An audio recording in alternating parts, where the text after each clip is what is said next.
ಪಾರ್ಲಿಮೆಂಟ್ನಲ್ಲಿ ನಡೆದಂತಹ smoke bomb ದಾಳಿಯ ಪ್ರಕರಣವನ್ನು ಸ್ಪೀಕರ್ ನೇತೃತ್ವದಲ್ಲಿ ನಡೆಸಲಾಗ್ತಾ ಇದೆ. ಈ ಒಂದು ಪ್ರಕರಣದಲ್ಲಿ ಯಾರೆಲ್ಲ ಆರೋಪಿಗಳಿದ್ದಾರೆ ಶೀಘ್ರದಲ್ಲೇ ಅವ್ರನ್ನ ಪತ್ತೆ ಹಚ್ಚಲಾಗುತ್ತೆ. ಅದೇ ರೀತಿ ಶೀಘ್ರದಲ್ಲೇ ಘಟನೆ ಹಿಂದಿನ ಶಕ್ತಿ ಹಾಗೂ ಷಡ್ಯಂತ್ರ ಹೊರಬರಲಿದೆ ಅಂತ ಚಿಕ್ಕಮಗಳೂರಿನಲ್ಲಿ ಕೇಂದ್ರ ಸಚಿವೆ ಶೋಭಾ ಕರಂದ್ಲಾಜೆ ಪ್ರತಿಕ್ರಿಯೆಯನ್ನು ಕೊಟ್ಟಿದ್ದಾರೆ.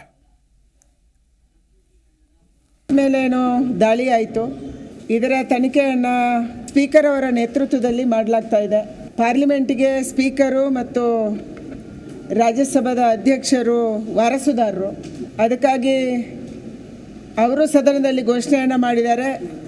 ಅತ್ಯಂತ ಗಂಭೀರವಾದಂಥ ತನಿಖೆಯನ್ನು ಮಾಡಲಾಗ್ತಾ ಇದೆ ಅಂಥೇಳಿ ರಾಷ್ಟ್ರೀಯ ತನಿಖಾ ದಳದ ಹಲವಾರು ಏಜೆನ್ಸಿಗಳು ಮತ್ತು ಪಾರ್ಲಿಮೆಂಟಿನ ಒಳಗಿರುವಂಥ ಭದ್ರತಾ ವ್ಯವಸ್ಥೆ ಪಾರ್ಲಿಮೆಂಟಲ್ಲಾದಂಥ ತನಿಖೆಯನ್ನು ಮಾಡ್ತಾ ಇದ್ದಾರೆ.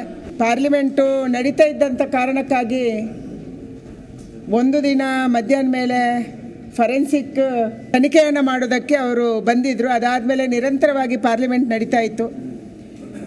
ಎಲ್ಲ ಅಧಿಕಾರಿಗಳು ಅವರ ತಂಡ ಪಾರ್ಲಿಮೆಂಟಿನ ಒಳಗೆ ಬರೋದು ಸದನ ನಡೀತಾ ಇರುವಂಥ ಸಂದರ್ಭದಲ್ಲಿ ಕಷ್ಟ ಆಗಿತ್ತು. ಆದರೆ ಇವತ್ತು ಮತ್ತು ನಾಳೆ ರಜೆ ಇದೆ.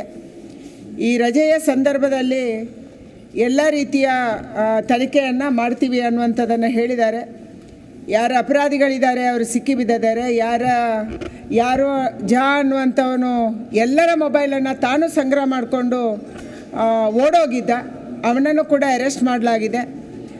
ಖಂಡಿತವಾಗಿ ಬರುವಂಥ ದಿನಗಳಲ್ಲಿ ಆದಷ್ಟು ಬೇಗನೆ ಇದರ ಹಿಂದಿರುವಂಥ ಶಕ್ತಿ ಯಾವುದು, ಇದರ ಹಿಂದಿರುವಂಥ ಷಡ್ಯಂತ್ರ ಏನು ಅನ್ನುವಂಥದ್ದು ಹೊರಬರುತ್ತೆ ಅನ್ನುವ ಪ್ರತಿಕ್ಷಣದ ಸುದ್ದಿಗಾಗಿ Zee Kannada news app download ಮಾಡಿ. Live TV, latest updates, entertainment, life style, technology ಸುದ್ದಿ ನಿಮ್ಮ ಅಂಗೈಯಲ್ಲಿ.